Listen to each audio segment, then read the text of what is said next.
Students कैसे हैं आप सब। उम्मीद करता हूं आप सब बहुत अच्छे होंगे। आप सभी का स्वागत है हमारे इस नए वीडियो में। आज दोस्तों हम इस वीडियो में बात करेंगे अपने सैंपल पेपर के डिस्कशन की, जो अभी हाल ही में बोर्ड ने सैंपल पेपर जारी किया है, यानी कि मॉडल पेपर जो अभी हाल ही में जारी हुआ है।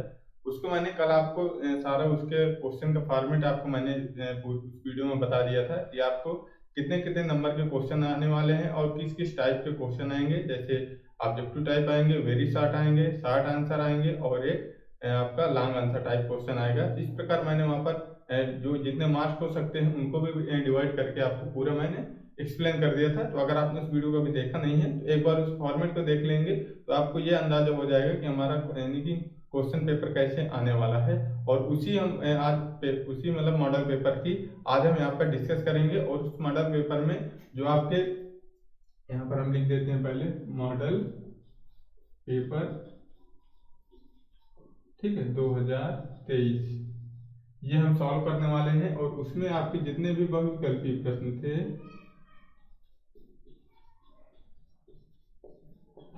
बहुविकल्पी प्रश्न, उनको हम इस वीडियो में पूरे को सॉल्व करेंगे। तो आप बिना किसी देरी के इस वीडियो को पहले मैक्सिमम शेयर कर दीजिए, अपने उन साथियों को पास शेयर कर दीजिए जो ऑनलाइन बैच वगैरह नहीं खरीद पाते हैं। तो अगर उनको रियल में आवश्यकता है तो आप उनको इस वीडियो को जरूर शेयर कर देंगे, जिससे कि वो भी अपनी तैयारी अच्छी तरीके से कर सकें। और आप इस वीडियो को लाइक करना मत भूलना। आप एक गुरु दक्षिणा के तौर पर आप इस वीडियो को लाइक कर सकते हैं। तो बिना किसी देरी के समय गंवाए हम इस आज के सेशन को शुरू करते हैं। तो आपको क्वेश्चन इधर मिल जाएगा, जो जो क्वेश्चन होंगे वो सारे आपको इधर साइड में मिल जाएंगे और इधर मैं आपको सॉल्यूशन दिखा दूंगा। तो सबसे पहले आप क्वेश्चन, पहला नंबर क्वेश्चन आप इधर देखेंगे। तो चलिए, पहला नंबर हमारा क्वेश्चन यहाँ पर कह रहा है कि एक परिमेय संख्या का दशमलव प्रसार सदैव होता है। यानी कि एक अगर आपके सामने परिमेय संख्या है तो उसकी जो दशमलव प्रसार होगा, अगर आप उसे डिवाइड करेंगे तो दशमलव प्रसार आपका कैसा होता है? शांत होता है, अशांत होता है, शांत होता है, उपयुक्त दोनों, इनमें से कोई नहीं। तो सबसे पहले हम यहाँ पर बात करेंगे हमारी परिमेय संख्या होती क्या है। तो हमारी परिमेय संख्या ऐसी होती है जिन्हें हम P अपान Q के रूप में लिख सकते हैं। और Q हमारा कभी भी जीरो के बराबर नहीं होगा। और एक ऐसी हमारी संख्या होंगी P और Q सहअभाज्य संख्या है, जिनका जो एक उभयनिष्ठ गुणनखंड केवल 1 होगा। तो ये हमारी P अपान Q सहअभाज्य संख्याएं होती हैं। इनको हमारा जीरो के बराबर नहीं होगा। अब हम बात करते हैं कि इनका दशमलव प्रसार क्या हो सकता है। तो देखिए, ये क्वेश्चन थोड़ा यानी कि इसको समझने की जरूरत है। तो मैं आपको बता देता हूँ कि परिमेय संख्याओं का दशमलव प्रसार क्या होता है। तो हमारा जो एक दशमलव प्रसार होगा, जैसे हम कोई लिखे 5/2। देखिए, यहाँ पर हम दशमलव के बाद की बात कर रहे हैं, क्योंकि दशमलव के बाद के यहाँ पर क्वेश्चन बात की गई है। और ना आपकी जैसे 5 है तो 5 भी आपकी क्या है? एक परिमेय संख्या है। जैसे 5 को हम 1 से डिवाइड कर देंगे तो ये हमारी दशमलव को पहले ही डिवाइड हो गई, तो ये तो हमारी परिमेय संख्या है ही। तो इसकी हम बात करेंगे तो देखिए, 2 का जब 5 में आप डिवाइड करेंगे तो 2.5 आ जाएगा। यानी कि आपकी ये एक निश्चित के बाद एक दशमलव के बाद क्या हुई, मतलब कि ये पूरी कट गई ये संख्या 5 जो है। जैसे आप इसमें भाग देंगे 2 का तो 2 दूनी 4 आपका आ जाएगा। तो 1 दशमलव लगा 0 और ये 5, तो यहाँ पर आपका 10, ये आप क्या हुआ? शेषफल आपका इसका 0 आ गया। तो एक तो हमारा क्या होगा? दशमलव प्रसार शांत होगा। एक हमारा क्या हो सकता है? शांत हो सकता है। तो एक तो हमारा ऑप्शन हो गया कि हमारा जो है ऑप्शन नंबर 2, यानी कि इनमें से कोई नहीं, ये तो हो ही नहीं सकता है। तो आपका एक ऑप्शन नंबर 4 यहाँ से कट गया, यानी कि 4 तो आपका होगा नहीं। अब हमें 1 2 3 3 में देखना है। अब हमारे पास कुछ ऐसी संख्याएं होती हैं जिनका दशमलव प्रसार शांत नहीं होता है। इसका हमारा क्या हो गया? दशमलव प्रसार हमारा शांत हो गया। एक हमारी जैसी अब संख्या हम लिखने, जैसे कि आपको 5/3, इसका देखिए दशमलव प्रसार क्या होगा? 5/3 है तो 5 में 3 का भाग देंगे तो 3 1 3, 2.3, 3 18, 2, फिर दशमलव लगा 0 आ जाए, 3 18, 18, फिर 2 बचेगा, दशमलव है तो 0, 3 18। तो देखेंगे कि इसका क्या दशमलव प्रसार अशांत आ रहा है, यानी कि आपका दशमलव प्रसार क्या है? बढ़ता चला जा रहा है। दशमलव प्रसार यहाँ पे क्या हो गया? अशांत, अशांत। अब यहाँ पर आपको गौर करने की बात है, दशमलव प्रसार इसमें क्या होगा? अशांत होगा। लेकिन क्या है? अशांत आपका यहाँ पर रिपीटिंग भी तो हो रहा है, तो ये हमारा हो जाएगा अशांत आवर्ती। ये हमारा दशमलव प्रसार क्या होगा? अशांत आवर्ती। परिमेय संख्याओं का जो दशमलव प्रसार होगा या तो शांत होगा या अशांत आवर्ती होगा, अशांत आवर्ती। लेकिन हमारे क्वेश्चन में क्या बोला गया है कि एक है आपका अशांत, एक है शांत। तो देखिए अशांत तो हमारा इसमें भी है ना, यानी कि ये हमारा अशांत है। अगर वहां पर अशांत आवर्ती होता तो अगर उसमें अशांत आवर्ती भी होता तो आपका ये वाला आंसर हो जाता है। लेकिन उसमें क्या बोला अशांत, तो इसमें तो हमारा शांत होता है, एक हमारी शांत होती है, एक अशांत आवर्ती, लेकिन इसमें भी अशांत है।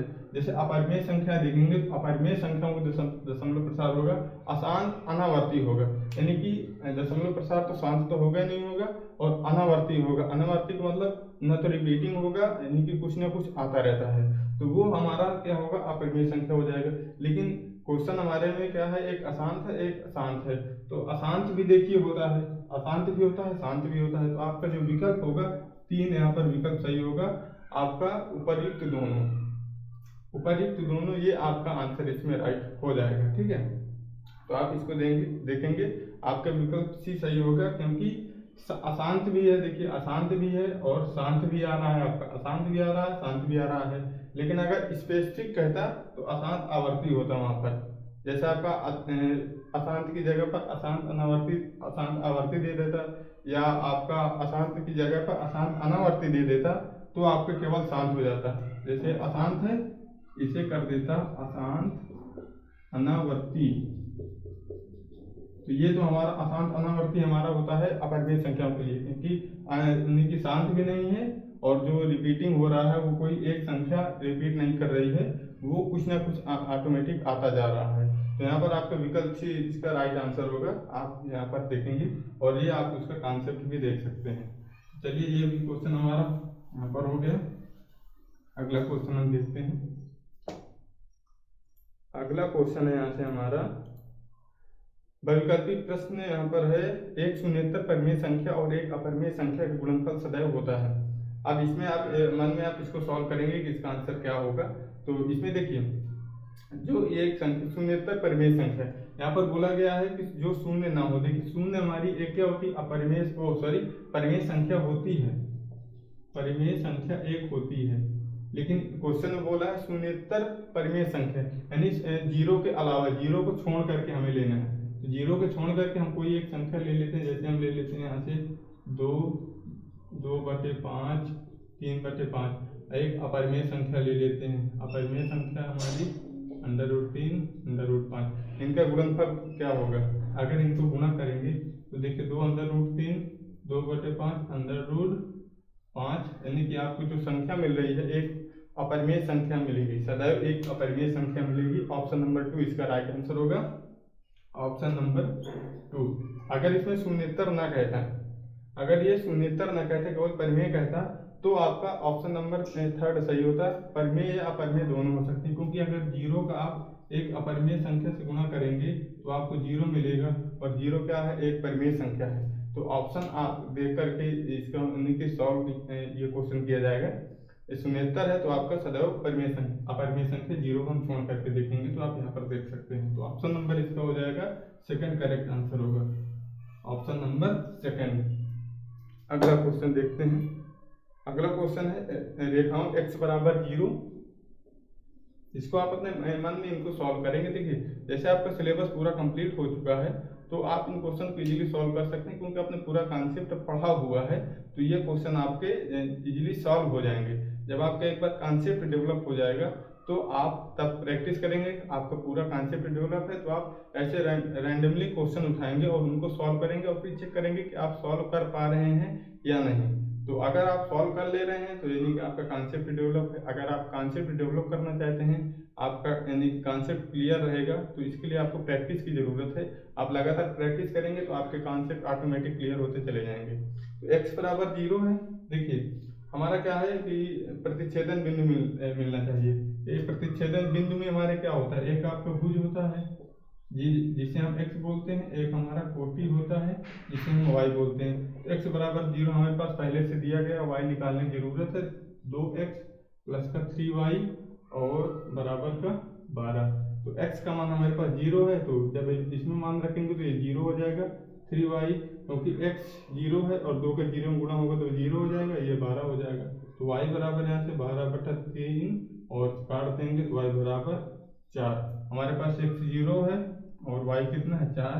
तो x0 हमारे पास किस में है, x0 किस में है, केवल 2 और 3 में है, और लास्ट में 4 चाहिए। तो 4 हमारा किस में है, 2 में ही है। तो ऑप्शन नंबर 2 ऑप्शन आपका जो सिलेक्ट हो जाएगा यहाँ से, ऑप्शन सेकंड, ये सही आंसर है। ठीक है, ऑप्शन सेकंड आपका सही आंसर हो जाएगा। 0 और 4। ये जो सारे क्वेश्चन है मॉडल पेपर आगे में ही क्वेश्चन है, बट इनको मैंने टाइप करके लाया है, वैसे मैं स्क्रीनशॉट लगा लेकर के नहीं लगाया हूँ। तो ये ऑप्शन नंबर 2 इसमें राइट होगा। 0 और 4 होगा, याद रखेंगे। या आप स्क्रीनशॉट भी सॉल्यूशन का ले सकते हैं। बहुत आसान क्वेश्चन है, अगर आपका कॉन्सेप्ट एक बार क्लियर है तो इनको आप इजीली कर सकते हैं। देखिए अगला क्वेश्चन है, वह सबसे बड़ी संख्या जिससे 70 और 125 को विभाजित करने पर क्रमशः 5 और 8 शेषफल दे। देखिए वह सबसे बड़ी संख्या जिससे 70 और 125 को विभाजित करने पर, देखिए 70 और 125 अपने से छोटी संख्या से विभाजित होंगी, बड़ी संख्या से विभाजित होंगी नहीं। तो 875 और 1750 ये तो आपके ऑप्शन होंगे ही नहीं होंगे, क्योंकि 70 इससे 70 से छोटी संख्या से विभाजित होगी, 125 अपने से छोटी से विभाजित होगी। तो 13 और 65 हम देख लेते हैं। तो सबसे पहले देखिए 65 से 70 को डिवाइड करेंगे तो 5 शेषफल आ जाएगा आपका, लेकिन 65 से 125 को डिवाइड करेंगे तो 8 शेषफल आपका नहीं आएगा, क्योंकि 65 दूनी 70, 125 से ज़्यादा। अगर एक बार ले जाएंगे तब भी देखिए 8 से ज़्यादा का अंतर है। तो 13 से आप चेक कर लेंगे, 70 और 13, 13 पचे 65, आपको 5 शेषफल मिल गया। क्वेश्चन समझेंगे, बोला गया है वह सबसे बड़ी संख्या जिससे 70 और 125 को विभाजित करने पर। और अब देखते हैं हम 125 को, यहाँ पर 5 मिल गया, 125 और 13 नहीं है, 117, 8 7 15, 8 शेषफल यहाँ पर है, यानी ऑप्शन नंबर आपका फर्स्ट सही होगा।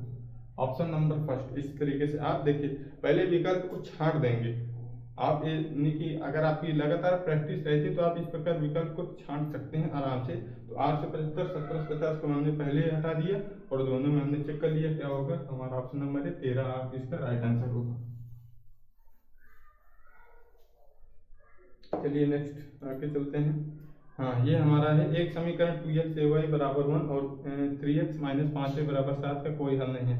देखिए द्विघात रैखिक समीकरण युग्म का जो एक चैप्टर आपका है उसका एक क्वेश्चन है, और इसमें क्या होता है जब इसके कोई हल नहीं होंगे तो क्या होता है, पहले हम इसी को लिख लेते हैं। 2x प्लस का ay बराबर 1, 3x माइनस 5y बराबर का 7।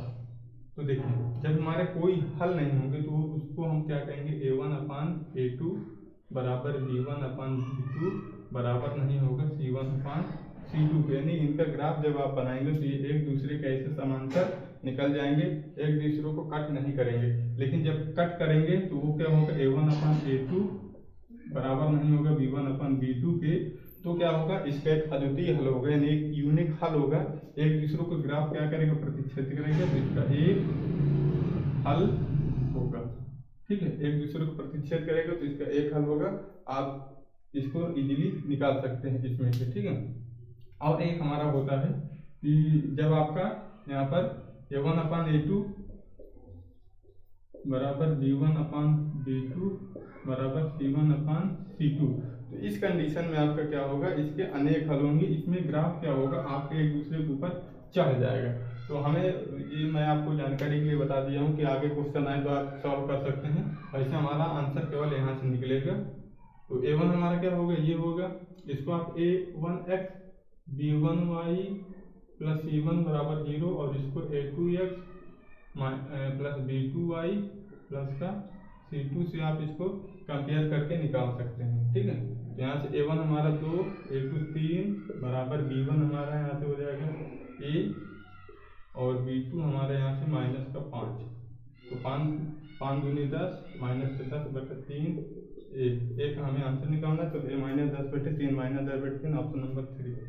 Option number 3। मैं ये कोशिश कर रहा हूँ कि जैसे आपको कोई एक सवाल हो तो उससे पूरा आपका कॉन्सेप्ट क्लियर हो जाए, जैसे कि आपको दोबारा उस टाइप का क्वेश्चन मिले तो आप इसको क्लियर कर सकें। इसलिए मैं इसको भी बता देता हूँ। ये मतलब ये पूरा कॉन्सेप्ट अगर आपके सामने आया है तो वो उसकी आपको पूरी जानकारी मिलनी चाहिए। तो इसका जो आपका ऑप्शन होगा, ऑप्शन नंबर इसका थर्ड यहाँ से हो जाएगा माइनस 10/3। और इन चीज़ों को भी आप याद रखेंगे। ठीक है, चलिए अगले क्वेश्चन को चलते हैं। पहले क्वेश्चन दे देते हैं आपको, इसको आप देखिए क्या होगा इसका आंसर।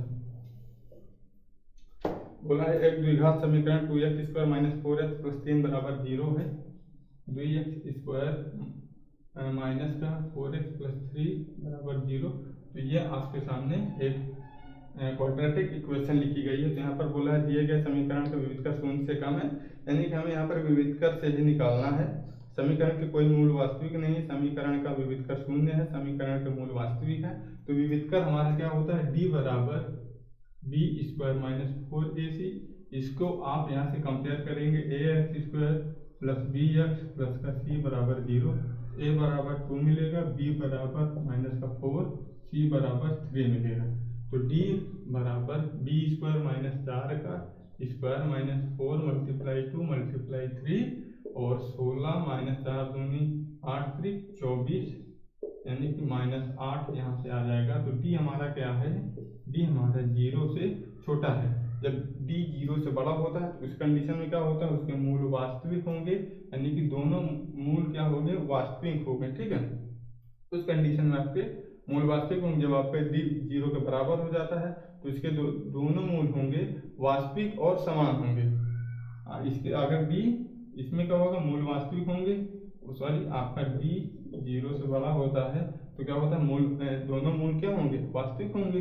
तो ये हमारा d जब 0 से बड़ा होगा, और एक होगा d जब 0 के बराबर होगा तो मूल क्या होंगे, वास्तविक तो होंगे, यानी धनात्मक होंगे, लेकिन वो क्या होंगे, बराबर। दोनों मूल इसके क्या होंगे, दोनों बराबर होंगे।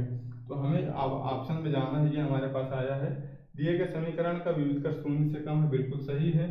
ऑप्शन नंबर ए हमारा सही है। समीकरण का कोई वास्तविक मूल नहीं है, तो यहाँ पर क्या है, जब d का मान 0 से छोटा हो जाएगा तो उस समीकरण के कोई भी वास्तविक मूल नहीं होंगे। तो हमारा क्या है, ऑप्शन 1 और 2 दोनों सही हैं, 1 और 2 ऑप्शन हमारे सही होंगे। अब नीचे हमारा क्या है, निम्नलिखित में से सही उत्तर का चयन कीजिए। तो ए आपका राइट आंसर हो जाएगा, 1 और 2, 1 और 2, यानी कि ऑप्शन नंबर ए आपका यहाँ पर सही हो जाएगा। इस प्रकार से आप इसको सॉल्व कर सकते हैं। ये आप याद कर लेंगे, जब डी का मान 0 से बड़ा होगा तो उसके दोनों मूल क्या होंगे, वास्तविक होंगे, यानी कि दोनों मूल धनात्मक होंगे, यानी डी का मान 0 से बड़ा आएगा। जब बराबर होगा दोनों मूल क्या होंगे, वास्तविक होंगे बट बराबर हो जाएंगे। तो ये हमारा हो गया। चलिए अगले में चलते हैं, इसको आप सॉल्व करिए। सबसे ये भी सरल सवाल है एकदम, ये तो आसान है, इसको तो आप लगा सकते हैं। AOBC एक आयत है जिसके 3 शीर्ष, AOBC एक आयत है, AOBC। देखिए सीरियल से आप किसी भी आप अगर आपके पास आयत या त्रिभुज है तो उसको आप सीरियल से नाम देंगे, ABC। तो A हमारा क्या है, AOBC। A हमारा 0 3, O हमारा है 0 3, और हमारा है P है 5 0। बोला जा रहा है कि इनको आपके विकर्ण बताने हैं। तो विकर्ण हमारा क्या हो गया, यहाँ से यहाँ आएगा। हम इधर वाले इसलिए नहीं लेंगे क्योंकि हमें इसके तो बिंदु पता ही नहीं है, तो हम इसको लेंगे, इस वाले को। तो ए बी की हमें लंबाई बतानी है। तो जब आपके दो बिंदु दिए जाते हैं तो दोनों बिंदुओं के बीच की दूरी का सूत्र होता है, ये आप याद रखेंगे, x, इसको हम दे देते हैं x1, इसको y1, इसको x2, इसको y2। तो x2 - x1 का स्क्वायर प्लस y2 - y1 का स्क्वायर। तो हमारा यहाँ से हो जाएगा x2 कितना है 5 - x1 0 का स्क्वायर प्लस y2 हमारा है 0 - 3 का स्क्वायर। इस प्रकार हमारा हो जाएगा। तो ये हो जाएगा 5 का स्क्वायर प्लस -3 का स्क्वायर 9 होगा, तो हम इसको भी हम 25 कर दे रहे हैं। 16 9 यहाँ से हो जाएगा 9 5 14, यानी कि 34। ये आपका √34 यहाँ से राइट आंसर आ जाएगा। ऑप्शन नंबर 3 यहाँ पर है। ये आसान सवाल था, इजीली कर सकते हैं। स्क्रीनशॉट लेना चाहते हो तो आप ले सकते हैं, ठीक है। चलिए अगला क्वेश्चन यहाँ से, इसको आप सॉल्व करिए। ये भी आसान सवाल, आप किताब ध्यान से पढ़ेंगे, किताब में ये हूबहू ऐसा ही लिखा ही हुआ है। सीधे किताब से उठा कर दिया गया है कि दो त्रिभुज समरूप होते हैं यदि उनके संगत कोण बराबर हों, इनके संगत भुजें एक ही अनुपात में समानुपाती होते हैं। भाई जब दो त्रिभुज समरूप होते हैं, एक ये एक ये, तो संगत कोण बराबर, ये बराबर इसके, ये बराबर इसके, और ये बराबर इसके, ठीक है। ये हमारा समरूप होता है। अगर ये A B C है, ये D ई एफ है, ठीक है। तो ए आपका इसके इसके बराबर, ये इसके संगत भुजाएं एक ही अनुपात में समानुपाती होती हैं, जैसे ए बाई बी बटे डी ई बराबर B C upon E F और ए सी बटे डी एफ ये होता है। यानी कि यहाँ पर आपका ऑप्शन नंबर उपर्युक्त दोनों, ऑप्शन नंबर थर्ड, यानी कि उपर्युक्त दोनों, ऑप्शन नंबर आपका थर्ड यहाँ पर होगा। ऑप्शन नंबर थर्ड उपर्युक्त दोनों आपके राइट आंसर है, ठीक है। तो ये भी आप समझ गए होंगे, इजीली क्वेश्चन था, आराम से इसको कर सकते हैं। चलिए अगला क्वेश्चन है, यहाँ पर 9 नंबर क्वेश्चन है आपका। एक समचतुर्भुज के विकर्णों की लंबाई 16 और 12 है, और तब इस समचतुर्भुज की भुजा आपको बतानी है। यहाँ पर समचतुर्भुज की भुजा आपको ज्ञात करनी है। देखिए समचतुर्भुज क्या होता है, जिसकी चारों भुजाएं क्या होती हैं, बराबर होती हैं। यहाँ से आप इसको ऐसे बना लेंगे, इसकी चारों भुजाएं क्या होंगी, बराबर होंगी, बट एंगल 90 डिग्री नहीं होंगे। चारों भुजाएं बराबर और आमने सामने भुजाएं समांतर होंगी, और बस इसके एंगल 90 डिग्री नहीं होंगे। बस आयत वर्ग में और इसमें यही अंतर है कि वर्ग पे क्या होते हैं, एंगल 90 डिग्री होते हैं, बस इसके एंगल 90 डिग्री नहीं होते हैं। विकर्ण है, एक ही हमारा है, एक ही हमारा नाम दे देते हैं ए बी सी डी। अब देखिए इसके जो विकर्ण है एक दूसरे को 90 डिग्री पर काटते हैं, यानी कि जब ये काटेंगे तो क्या होगा, एक 90 डिग्री का एंगल बनाएंगे। यहाँ से हमारे ये और ये वाला, ठीक है। अब एक विकर्ण हमारा है 16 है, यानी कि ए से सी हमारा क्या है 16 है, और एक बी डी बी हमारा 12 है। तो जो विकर्ण है एक दूसरे को ये 90 डिग्री पर काटते हैं, तो एक दूसरे को ये समद्विभाजित भी करेंगे, यानी कि ये वाला जो विकर्ण है इसको एक यानी कि आधे आधे भाग में डिवाइड कर देगा, और जो ये वाला विकर्ण है इस वाले विकर्ण को आधे आधे भाग में डिवाइड कर देगा। एक हमारा 16 था तो इधर 8 हो जाएगा, इधर 8, और ये हमारा 12 था तो ये 6, इधर 6 हो जाएगा। तो आपको अब ये वाला त्रिभुज पकड़ लेना है, इतना आपको पकड़ लेना है। ये आपका 8 है, ये इधर आपका 6 है। तो देखिए इसको मैं ऐसे बना देता हूँ, ये और ये आपका 90 डिग्री, ये आपका 90 डिग्री है। ये आपका उठ के इधर आ गया 8, ये आपका 6 चला गया। अब यहाँ पर हमारा बी है, इसको हम नाम दे देते हैं ई, और यहाँ से ई इसको नाम दे देंगे, और ये हमारा सीधा। अब देखिए अगर एक समकोण त्रिभुज है तो 90 डिग्री के सामने का कोण क्या होता है, कर्ण होता है। भाई देखिए ये आपका क्या है, एक त्रिभुज ही तो है, और 90 डिग्री एक है, तो क्या हो गया, समकोण त्रिभुज हो गया। और इसके सामने भुजा ये क्या होती है, कर्ण होती है। और ये हमारी इस जो समचतुर्भुज में ये भुजा है, तो इसे हम निकाल लें, ये हमारा एज ए त्रिभुज बन गया ना। तो इसे हम सीधे क्या करेंगे, BC का स्क्वायर बराबर, इधर लिखता हूँ मैं, BC का स्क्वायर बराबर आपकी शेष दो भुजाओं के वर्गों का योगफल, पाइथागोरस थ्योरम यहाँ पर यूज हो जाएगी। तो 6 का स्क्वायर, 8 का स्क्वायर, 36, 64, 100 हो जाएगा।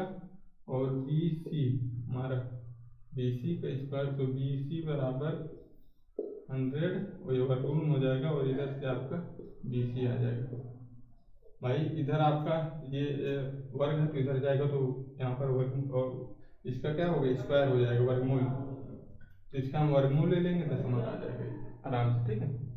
तो इजीली क्वेश्चन था, केवल आपको सूत्र याद होना चाहिए था, तो आप इसको आराम से सॉल्व कर सकते हैं। दो यहाँ पर आपकी मेन चीज़ें थी कि विकर्ण आपको एक दूसरे को आधे आधे भाग में डिवाइड करेंगे, और जो है जो एंगल होगा 90 डिग्री बनेगा। तो ये भी आपको हो गया। अब आपका अगला 10वां नंबर क्वेश्चन। अब देखिए जब आप कॉलेज में पढ़े होंगे या आप कोचिंग वगैरह ज्वाइन किए होंगे, तो आपको ट्रायंगल चैप्टर पढ़ाया गया होगा, और इसमें आपको बताया गया होगा कि त्रिभुज की प्रॉपर्टी क्या क्या होती हैं जब त्रिभुज दोनों समरूप होते हैं। इस क्वेश्चन में ऐसे ही बोलोगे कि दो समरूप त्रिभुजों की भुजाएं 4:9 के अनुपात में हैं, तो इन त्रिभुजों के क्षेत्रफल का अनुपात आपको यहाँ पर बताना है। तो इसमें क्या होगा आपका, जैसे आपके दो त्रिभुज समरूप हो गए, उनके जो भुजाओं का अनुपात होगा उनके क्षेत्रफल के अनुपात के वर्गमूल के बराबर होगा। जैसे कि यहाँ पर आप देखेंगे AB यहाँ पर मैं बना देता हूँ दो त्रिभुज A B C D E F. तो यहाँ पर देखिए ये दोनों हमारे क्या होंगे, समरूप हो जाएंगे। तो जो इनका संगत भुजाओं का अनुपात होगा ए बी बटे यहाँ से डी ई बराबर, क्वेश्चन में बोला है दो त्रिभुजों के कितने संगत भुजाओं का अनुपात, दो त्रिभुजों की भुजाएं 4:9 के अनुपाती हैं। तो एक देखिए हमारा यहाँ पर पूरा दोनों ई एफ यानी कि सभी भुजाओं के संगत भुजाओं का अनुपात जो है क्या होगा, जो यहाँ उनके एरिया ऑफ पहले त्रिभुज का और एरिया दूसरे त्रिभुज के वर्गमूल के बराबर होगा। यानी कि पहले त्रिभुज का आपका क्षेत्रफल और दूसरे त्रिभुज के क्षेत्रफल अनुपात के वर्गमूल के बराबर होगा उनकी भुजाओं का, संगत भुजाओं का अनुपात जो है। तो ये चीज आप याद रखेंगे। तो आप कोई एक भुजा ले लेंगे तो हमारी हम क्या करेंगे, जैसे हम लिख देते हैं इसको ए बी बटे डी ई बराबर A1/A2। अब इसे आप ऐसे भी लिख सकते हैं, ये वर्गमूल है तो दोनों पक्ष को वर्ग करेंगे तो वर्गमूल हमारा हट जाएगा। तो हमारा ए बी क्या है, पहला रेशियो हमारा है 4:9 का। तो हम ए बी ले लेते हैं 4, मान लीजिए हमारी 4 है, इधर हमारा 9 है, तो सबका अनुपात बराबर ही तो होगा। 4/9 A1/A2, सीधे इसका वर्ग करेंगे, 4 चौक 16 और 9 9 81 A1/A2। A1 हमारा पहले का है, A1/A2 बराबर ऊपर 16 और नीचे वाला 81, आपका 16:81 यहाँ पर आएगा। ऑप्शन नंबर 4 यहाँ पर इसका करेक्ट आंसर हो जाएगा। Option number 4 16:81। ये चीज आप याद रखेंगे कि जो दो समरूप त्रिभुजों की जो संगत भुजाओं का अनुपात होगा वो बराबर होगा दोनों त्रिभुजों के क्षेत्रफल के अनुपात के वर्गमूल के बराबर होगा। ठीक है, क्षेत्रफल के अनुपात के वर्गमूल के, क्षेत्रफल का अनुपात और इनका वर्गमूल भी। ठीक है, और संगत भुजाएं का अनुपात, संगत भुजा ए बी और यहाँ से डी ई। अगला क्वेश्चन यहाँ से ये, अब थोड़ा हम स्पीड बढ़ाते हैं नहीं तो बहुत समय लग जाएगा यहाँ पर करने में। ठीक है, तो देखिए 4 tan थीटा बराबर 3, तो tan थीटा बराबर 3/4 होता है। अब देखिए, अब इसको आप लाल बटे कक्का LAL ठीक आप त्रिभुज में प्रॉपर्टी लगा करके आप इसमें क्या निकाल लेंगे, आपका क्या आधार बटे कर्ण होता है, लंब बटे आधार। आप इसका कर्ण निकाल लेंगे और फिर sine of theta cos theta मान रखेंगे। तो यहाँ से 3 4 5 मेरा जो कर्ण आएगा वो 5 आएगा। आप जब पाइथागोरस थ्योरम लगाएंगे तो आपको ऐसे मिलेगा। अब आपको 4 sin थीटा हमारा क्या होता है, लंब बटे कर्ण। तो लंब हमारे यहाँ से क्या निकलेंगे 3 और कर्ण हमारा क्या होगा 5, माइनस cos थीटा आधार बटे कर्ण, आधार हमारे यहाँ से क्या है 4 है और कर्ण हमारे यहाँ पर क्या है, कर्ण हमारा 5 है। और सेम नीचे हमारा क्या है 4 × 3/5 प्लस का 4/5। अब हम इसमें क्या करेंगे, 4 3 12 माइनस 4/5 मल्टीप्लाई 5/5 को 20 यहाँ से 1 सेकेंड, ये 3 होगा। 4 3 12 और 4 3 12 और 4 16, 4 3 12 4 16 5 5 कट जाएगा और यहाँ से 8/16, 8 दूनी 16 बराबर 1/2। यहाँ पर आपका 1/2 आपका यहाँ पर राइट आंसर हो जाएगा। 1/2 आपका ऑप्शन नंबर 3 यहाँ से इसका करेक्ट आंसर होगा। ठीक, आप यहाँ से मैंने इसको थोड़ा शॉर्ट कर दिया है, आप पाइथागोरस थ्योरम लगाएंगे तो इजीली आपका निकल जाएगा। चलिए अगला क्वेश्चन देखते हैं। अगला क्वेश्चन है sin 75 का मान, sin 75 बटे cos 75 का मान होगा 1 से कम 1 से अधिक 1 और 0। तो देखिए इसमें क्या होता है, sin 75 को हम क्या लिख सकते हैं, इसको हम sin 90 - 15 लिख सकते हैं और ये cos 75। अब देखिए sin 90 - 15 हमारे किस चतुर्थांश से जाएगा, पहले में चला जाएगा और पहले में क्या होता है सभी जो सर्व संख्या होती हैं धनात्मक होंगी, साइन cos tan थीटा सब क्या होंगे, धनात्मक होंगे। और क्या होगी, जो ये निष्पत्तियां चेंज हो जाएंगी, यानी साइन का क्या होगा, 90 वाले में क्या होता है साइन का cos और साइन का cos tan का cot इस प्रकार चेंज हो जाती है, तो साइन का हमारा क्या होगा cos हो जाएगा। और cos हमारा यहाँ पर क्या है cos, एक सेकंड, cos नीचे हमारा 15 है, हाँ ये कह रहा हूँ, नीचे हमारा 15 है, तो साइन cos 15 और ये cos 15 काटेंगे तो हमारा एक ही आएगा। तो ये हमारा क्या होगा, ऑप्शन नंबर थर्ड इसका, एक इसका करेक्ट होगा और सभी इसके गलत होंगे। ऑप्शन नंबर थर्ड आपका आंसर इसका हो जाएगा। अगला क्वेश्चन देखते हैं, 13 नंबर क्वेश्चन, एक वृत्त के परिमाप का वर्ग एक वृत्त के परिमाप वर्ग के परिमाप के बराबर है। तो भाई वृत्त का परिमाप हमारा क्या होता है 2 पाई r, वृत्त का परिमाप होता है, वर्ग का परिमाप यानी कि 4 ये होता है। और तो इनके क्षेत्रफलों का अनुपात बताना है, तो इसमें हम क्या करेंगे 2 मल्टीप्लाई, यहाँ से हम निकाल लेते हैं 22/7 और r बराबर 4 ये हो जाएगा। तो ये हमारा क्या होगा, यहाँ से हम इसको कर देंगे, ए का मान हमें निकालना है तो इसको हम करते हैं, देखो 2 से 2 हमारा ये काटेगा और 2 से ये इसको काट देगा, तो ए हमारा क्या है यहाँ पर ए 11/7 यहाँ पर r आ जाएगा, ये चीज़ यहाँ पर मिलेगा। और बताना है उनके क्षेत्रफलों का अनुपात, तो वृत्त का क्षेत्रफल हमारा क्या होता है, वृत्त का क्षेत्रफल a1 हमने मान लिया और इसका हमने मान लिया a2, वृत्त का क्षेत्रफल पाई r² और इसका होता है a², जो आयत का वर्ग का a² होता है। तो पाई r² को हम वैसे लिखा रहने देते हैं और a की जगह रख देंगे 11/7 का स्क्वायर इस प्रकार।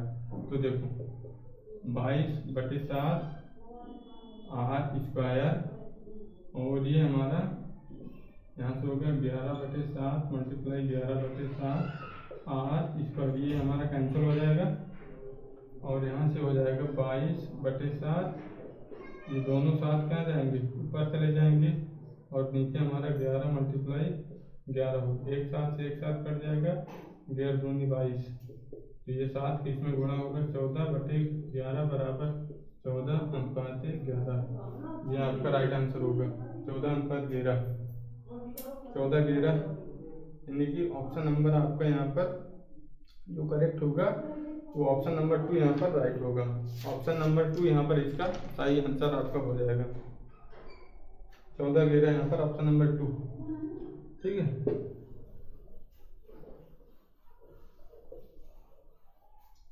चलो अगला क्वेश्चन देखते हैं, दो गोले के आयतनों का अनुपात, गोले का आयतन 4/3 πr³, तो हमारा v1/v2, पहले गोले का हमने माना v, दूसरे का हमने माना v2, तो ये हमारा होता है 4/3 πr³ r1 इसके कह देते हैं 4/3 πr² का स्क्वायर हो जाएगा। ये हमारा है 64/27 दिया गया है, 64/27 और ये हमारा कट जाएगा तो r1/r2 क्यूब यहाँ पर। तो देखिए जब हम इसका घनमूल निकालेंगे तो ये r1/r2 ये हो जाएगा 4/3, यानी कि त्रिज्या आपकी आ गई r1/r2/4/3 आ गया। अब आपको पृष्ठीय क्षेत्रफल यानी कि आपको एरिया दूसरे का, पहले का आपका a1 हमने मान लिया, दूसरे का a2 मान लिया, ये हमारा होता है 4πr², ये आपका 4πr² होता है और 4πr² भाई यहाँ पर r2 r1 r2 कर दो, ठीक है, क्योंकि हमारे पास दो गोले हैं ना, तो पहले की त्रिज्या r1 दूसरे की त्रिज्या r2 हो जाएगी और इसमें कर दो, ये हमारा कैंसिल हो जाएगा और 4 का स्क्वायर 3 का स्क्वायर 16/9 यानी कि 16:9, ये आपका इसमें आंसर आएगा 16:9, ऑप्शन नंबर 4, ऑप्शन नंबर 4 आपका यहाँ पर राइट आंसर हो जाएगा। स्क्रीनशॉट ले लीजिए, समझ लीजिए, कोई दिक्कत हो नीचे आप कमेंट करके जरूर बताएंगे, ठीक है।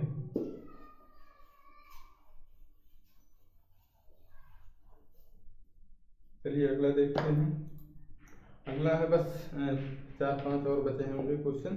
1 से 10 तक की धनात्मक विषम प्राकृतिक संख्याओं के समांतर माध्य आपको बताना है। समांतर माध्य 1 से 10 तक की क्या होती हैं? विषम प्राकृतिक संख्याएं 1, 3, 5, 7, 9। 5 हो गई। 9, 7, 16, 4, 20, 5, 25 बटे 5, 5। इसमें तो कुछ था ही नहीं। ऑप्शन नंबर 4 इसका सही होगा। ठीक है भाई, क्या होगा? ये हमारी 1 से 10 तक की विषम प्राकृतिक संख्या होंगी। 5 सबको ऐड करके 1, 2, 3, 4, 5, 5 से डिवाइड कर दो, 5 आपका आ जाएगा। अगला देखते हैं, 1 सेकेंड। ठीक है, मध्यिका को आलेखित विधि द्वारा निम्न में से किससे प्राप्त किया जा सकता है? तो इसका आंसर होगा तोरण। मध्यिका को आलेखित विधि द्वारा निम्न में से किससे प्राप्त किया जा सकता है? तोरण। तो इसका होगा तोरण। 16 हमारा गया। 1 सेकेंड, क्या हो रहा है? 17 नंबर का क्वेश्चन है।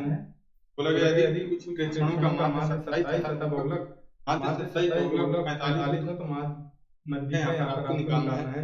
ये होता है आपका फार्मूला होता है माध्य माइनस बहुलक माध्य माइनस बहुलक बराबर 3 मल्टीप्लाई माध्य माइनस मध्यिका। यह आपका एक फार्मूला होता है, इसे आप निकाल सकते हैं इजीली। तो इसको हम शॉर्ट रूप में लिख देते हैं। देखिए माध्य हमारा क्या है? यहाँ पर बोला गया कि कुछ प्रश्नों का माध्य 27 है। 27 माइनस बहुलक है 45 है बराबर 3 और माध्य क्या है हमारा 27। मध्यिका यहाँ पर है मालूम नहीं, इसको हम मान लेते हैं। देखिए 27 से 45 घटाएंगे तो 3, 15, 18 माइनस का 18 बचेगा और और बटे में 3 लिख देते हैं। 27 माइनस का m 3 18 माइनस 6 और 27 को ले लेंगे तो हो जाएगा माइनस का 27। 27 में 6 जोड़ देंगे, दोनों माइनस में, तो ये हो जाएगा माइनस का 33 बराबर माइनस का m। माइनस से माइनस कैंसिल हो जाएगा तो आपका 33 यहाँ पर बचेगा। m बराबर 33 यहाँ पर बराबर 33 यहाँ पर आंसर आपका आएगा। ये भी क्वेश्चन आपका खत्म ही है। ठीक है, ज़्यादा दिक्कत वाली बात इसमें भी नहीं है। तो ये हो गया। अब चलो अगले की ओर देखते हैं हम।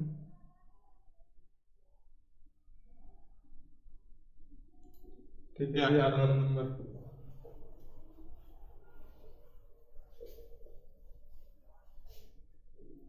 बोला है कि एक समकोण त्रिभुज एबीसी में कोण सी 90 डिग्री है। ए बी सी ये हमारा 90 डिग्री है। बोला है कि ये 3 centimetre, B C 4 4 centimetre, centimetre, ये 3 3 सेंटीमीटर सेंटीमीटर है। तो AC AC 3, BC 4, ये आपका 5 आ गया। और बोला है कि सीधी आने वाली मध्यिका बतानी है, इसे आपको बतानी है। तो भाई यहाँ पर ये 90 डिग्री पे जाएगी और इसको इस कारण को आधे आधे में डिवाइड कर देगी। देखिए 5 कैसे आया? पाइथागोरस थ्योरम लगेंगे तो आपके इसमें 5 आ जाएगा। और ये जो इसको आधे आधे में डिवाइड कर देगी, 2.5 इधर, 2.5 इधर, और इसमें हम लगा देंगे क्या? Pythagoras theorem. और हमें निकालनी क्या है? इसको मान लेते हैं डी। यहाँ पर हमें सीधी निकालनी है मध्यिका। तो सी बराबर, तो देखिए ये 90 डिग्री के सामने जो कर्ण होती है 4 का स्क्वायर बराबर, ये कारण हमें पता चल गया। बाकी दो है जो उनका वर्ग वर्ग करके करके योगफल योगफल कर दो। तो सीधी हमारी ये वाली माइनस 2.5 का स्क्वायर प्लस होगा। ठीक है, जैसे हमने हमने इसमें क्या 90 डिग्री के सामने गुजर कर्ण, तो इसके भी 90 डिग्री के सामने गुजर कर्ण का स्क्वायर यहाँ या कलम मान लो, इसे आधार मान लो, ऐसे आधार मान लो, ऐसे इसे लंब मान लो। कारण हमारा क्या हो गया? गया? 1/2 हो गया। तो अब क्या होगा? ये होगा 16 हो जाएगा माइनस 6.25। इसके स्क्वायर 625 हो गया, 2 नंबर दशमलव लगेगा 6.5। यहाँ से सी का स्क्वायर इसमें घटाएंगे तो ये आ जाएगा। देखिए क्या जाएगा 10 देंगे, 16 से 6 जाएगा 10 घटेगा 9.5 के बराबर ये आएगा 3 122 के आसपास आएगा। ऑप्शन क्या क्या है इसमें? 2.5, 3, 5 देखिए 3.122 तो है नहीं, लेकिन अगर अप्रॉक्स देना चाहेंगे तो आपका 3 होगा, क्योंकि 3 के आसपास ही है। 3.5 होगा नहीं, क्योंकि 3.122 है और 3.5 से कम है, 3.5 के आसपास भी नहीं है, तो इस 3.25, तो ये 3 के आसपास, या तो ये ऑप्शन है ही नहीं, सेम ऑप्शन अप्रॉक्स में देंगे तो 3 के आसपास ही होगा। चलो डाउटफुल में है, आप 9.75 के एक बार आप वर्गमूल निकाल लेंगे, ये सी डी बराबर आपका 3.122 तो है गई, गलत हुआ याद है तो 3 है ऑप्शन नंबर 2, इसको लगा सकते थे अगर तो, बट क्या हो गई है डाउटफुल में।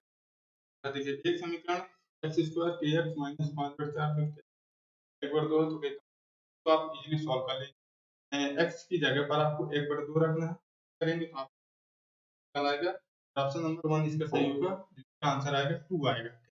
तो इसको आप सॉल्व करेंगे और आप नीचे कमेंट करेंगे कि इसका आंसर कितना है, कमेंट जरूर करना, कमेंट से ही आपके आंसर पता तैयारी की हुई है। और इस वीडियो को अपने दोस्तों के पास जरूर शेयर करना, ऐसे जो मतलब इतने टेक्निकल नॉलेज नहीं रखते हैं और कहीं ना कहीं उनके पास पहुंच सके। आप कमेंट करके जरूर बताएंगे सेशन आपको कैसा लगा। बाकी आपका इस वीडियो को देखने के लिए बहुत बहुत धन्यवाद। मिलेंगे, थैंक यू वेरी मच।